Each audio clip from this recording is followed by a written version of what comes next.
नमस्कार, हैविस टीवी में आपका स्वागत है। मैं हूं शशि राय। आज देश विदेश की खबरों में हम बात करेंगे अमेरिका के नए राष्ट्रपति डोनाल्ड ट्रंप के बारे में।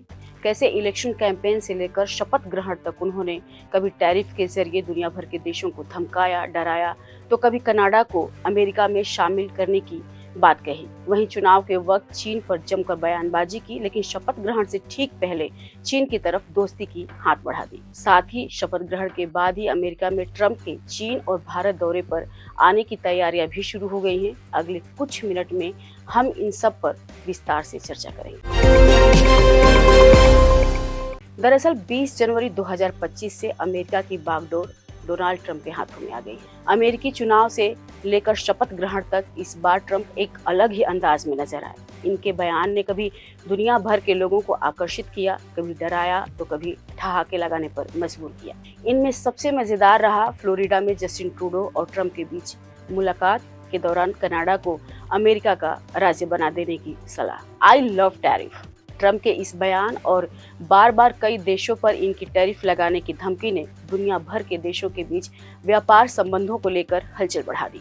कभी कनाडा और मेक्सिको को अपने टैरिफ हथियार से डराया, तो कभी चीन के साथ कई अन्य देशों को। चुनाव भर हिंदुओं के संरक्षक बने रहे और प्रधानमंत्री नरेंद्र मोदी को अपना दोस्त बताते रहे, लेकिन शपथ ग्रहण में उन्होंने उन्हें बुलाया ही नहीं और चीन के राष्ट्रपति शी जिनपिंग को पर्सनल इनविटेशन भिजवा दिया। हालांकि प्रधानमंत्री मोदी को अपने शपथ ग्रहण में न बुलाने को लेकर कयास लगाए गए कि अमेरिका इलेक्शन के दौरान 17 सितंबर 2024 को मिशिगन के फ्लिंट में डोनाल्ड ट्रंप ने कहा था कि मोदी अगले हफ्ते मुझसे मिलने आ रहे हैं। वह शानदार व्यक्ति हैं, लेकिन बयान के अगले हफ्ते PM Modi America quad summit में शामिल होने पहुंचे तो बिजी शेड्यूल होने की वजह से ट्रंप से मुलाकात नहीं कर पाए। शायद यही वजह थी कि ट्रंप पीएम मोदी को अपने शपथ ग्रहण में नहीं बुलाए।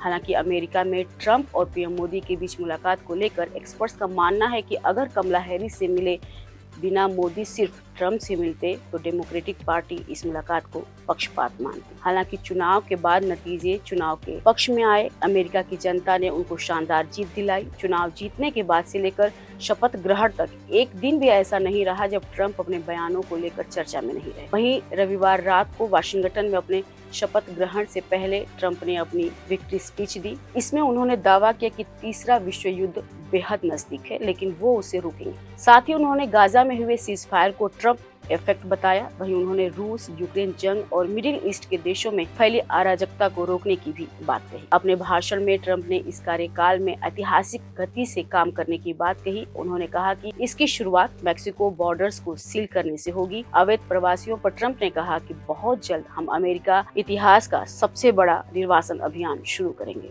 वहीं टिकटॉक पर बैन नहीं लगाने की बात एक बार फिर दोहराई। वैसे ट्रंप के शपथ ग्रहण में चीन के राष्ट्रपति शी जिनपिंग तो नहीं गए, लेकिन खबर है कि डोनाल्ड ट्रंप अपने कार्यकाल के 100 दिनों के अंदर ही चीन का दौरा करेंगे। वॉल स्ट्रीट जर्नल की ये रिपोर्ट, जिसमें ये भी कहा गया है कि ट्रंप ने भारत का दौरा करने को लेकर भी अपने सलाहकारों से बात की है। बता दें, इससे पहले ट्रंप और जिनपिंग के बीच फोन पर बात हो चुकी है। सोशल मीडिया पोस्ट के जरिए ट्रंप ने बताया है कि उन्होंने चीनी राष्ट्रपति से ट्रेड, टिकटॉक और फेंटानाइल समेत दूसरे मुद्दों पर बात की है। आपको बता दें, जो बाइडेन के कार्यकाल में अमेरिका और चीन के रिश्ते काफी खराब स्थिति में पहुंच गए थे। वहीं चुनाव प्रचार के दौरान डोनाल्ड ट्रंप भी चीन पर काफी हमलावर थे।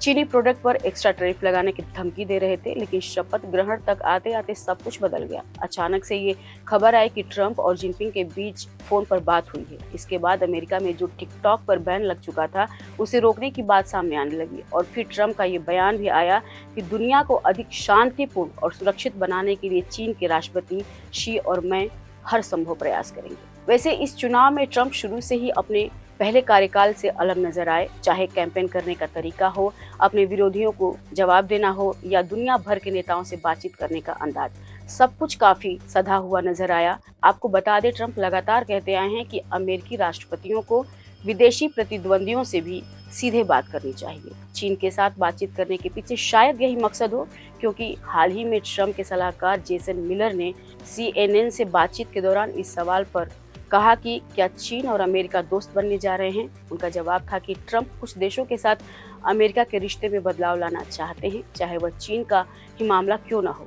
इसका मतलब यह भी नहीं हो सकता कि वो चीन के प्रति काफी सख्त न हो। वहीं वॉल स्ट्रीट जर्नल के मुताबिक भी ट्रंप ने चीन से फेंटानाइल की आपूर्ति करने वाले उत्पादों पर सख्ती करने के लिए कहा है और चीनी आयात पर नए टैरिफ लगाने की योजना पर भी काम कर रहे हैं।